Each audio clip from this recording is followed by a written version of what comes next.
Today we talk about why do IUIs fail? I'm Dr. Mark Amos, and this is Taco About Fertility Tuesday.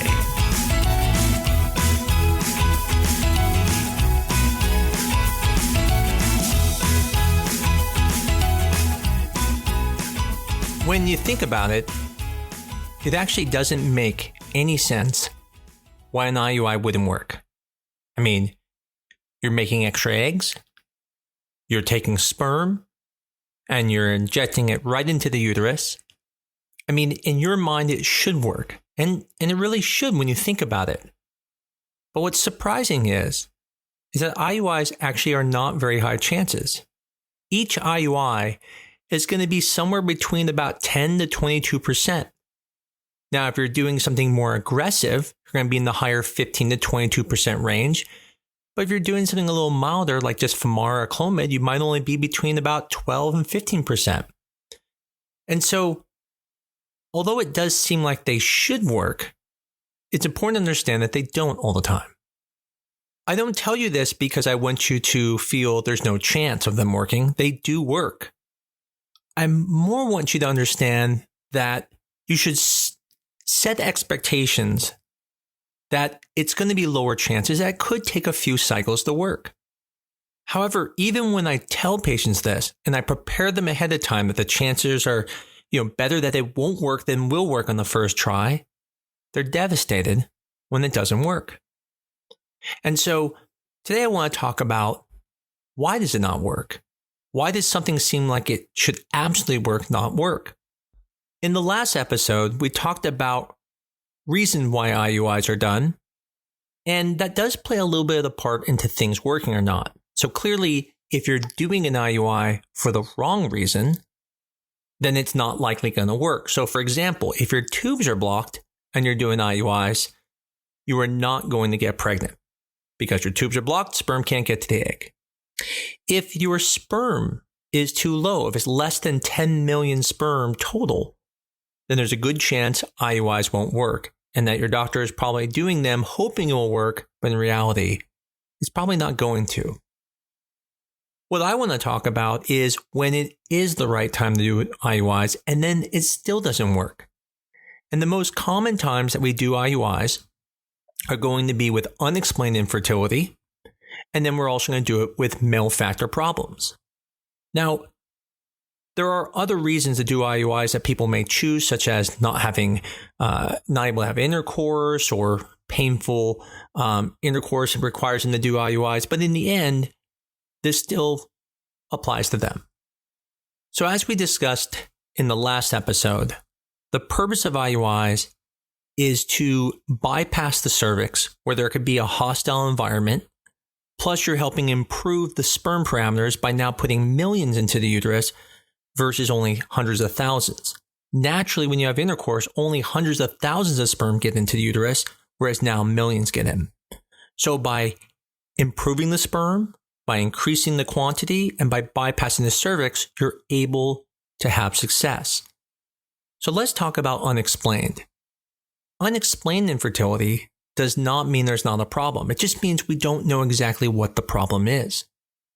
And so there's the potential that there could be a problem that's unrecognized, not because the doctor's bad at their job, but because the testing we have doesn't cover everything. And for example, your tubes. Just because the tubal test says the tubes are open, doesn't mean that the tubes are functional.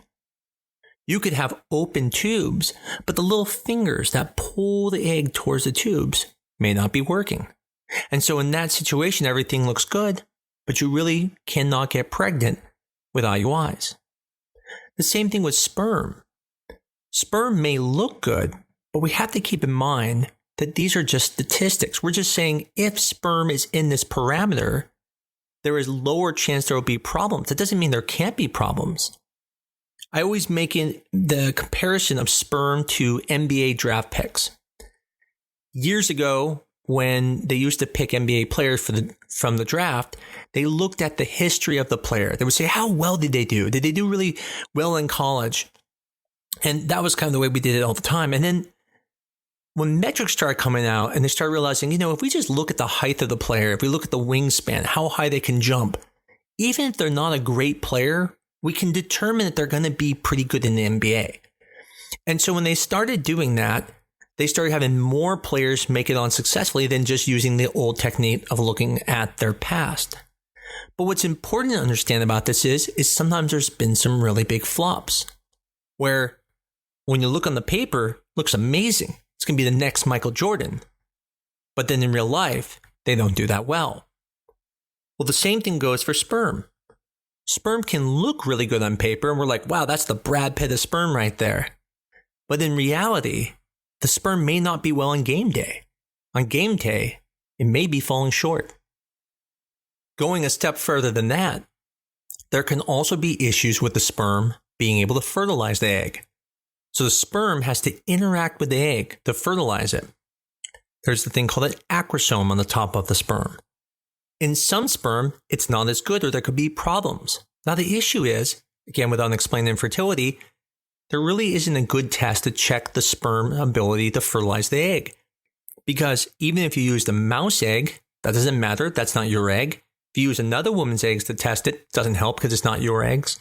So the only way we could ever know the sperm can fertilize the egg is by doing IVF, putting the sperm with the eggs and seeing if they work. And if they don't, then we could take a step back and say, okay, here's a problem. His sperm can't fertilize the eggs well. So as you can see, there are situations where IUIs will not work, but there's really no way to know they won't work. You can never know if the sperm's going to fertilize. You can never truly know if the tubes are functional or not. And that's where IVF comes in. It's not that IVF is this amazing treatment that is so much better than IUIs. It bypasses everything. So even if you're wrong of what's going on, IVF is going to bypass it. So if it's a tubal problem, the IUIs didn't work, guess what? IVF works now. If it's a sperm issue, not being able to get into the egg, IVF now can work by doing ICSI, where we inject the sperm in. If it's an issue where the sperm just isn't working well, but looks good, again, IVF will fix it. What's important to remember is that IUIs can't fix everything. Matter of fact, they only fix a few problems. And so the people who should do them, about 50% of people will get pregnant with them. But people who should not do IUIs obviously will have a lower pregnancy chance. The most important thing for you to keep in mind is that don't think of IUI as this treatment that if it doesn't work, then that means IVF won't work, because they're completely different treatments.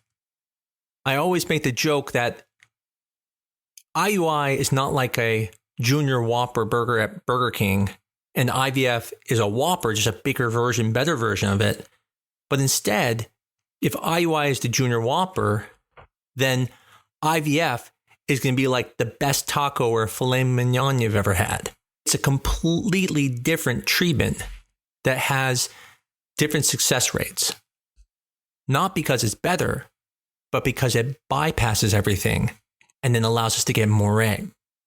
IUIs are a very useful treatment, and they work a lot. The important thing to remember is when they don't work, don't blame yourself. You didn't do anything wrong. They can't fix everything, and they really only fix a few things. And sometimes we do IUIs thinking they're the right treatment and later find out they weren't. But the reason we try them is because they're easy, they're a lot simpler, they're less stressful, and they work most of the time. And so when you go into an IUI, remember, it may not work on the first try, but we recommend doing about 3 to 4 tries. If it hasn't worked by then that's when you move on to either more testing or going on the IVF. Just remember, it didn't work not because of something you did, but because IUIs can't fix everything.